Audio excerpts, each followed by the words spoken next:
Hello, I'm Rob Roelofs, originally from the Netherlands, and that's where I started as a business consultant for a Dutch paint company. Did it for quite a few years, went into different service levels and came over to Australia in 2007. Worked in the industry for a bit and I was out for the last 8 years, but I'm back. And who are you back with? Yes. So Who are you back with? I'm now working for Axalta in the Drivus program as a Drivus consultant.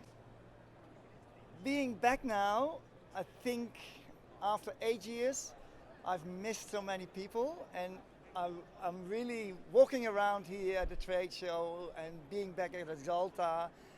I really realize how much I miss the people and how much I miss the work as well, but as well the people. It's great to see so many people I know and the networks, and yeah, it's amazing. It's nice.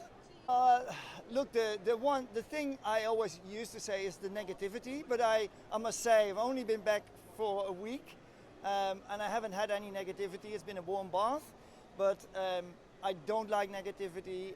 I'm a positive person, and I like to keep things, see things from the positive side. Okay, now I have to give a very political answer. I'm going to say Robin Taylor. He's my new manager. And I have to go through my probation. So I'll say Robin Taylor, he's the best there is. But he's a good mentor, and I'm very happy to work back for Robin again. I'm not that much into cars. A car is a thing which brings me from A to B. I do like a nice car because I as well need a car to have my canoe, my OC1 on. So I need a nice car with a roof rack and with enough space in it. And that's basically what I need.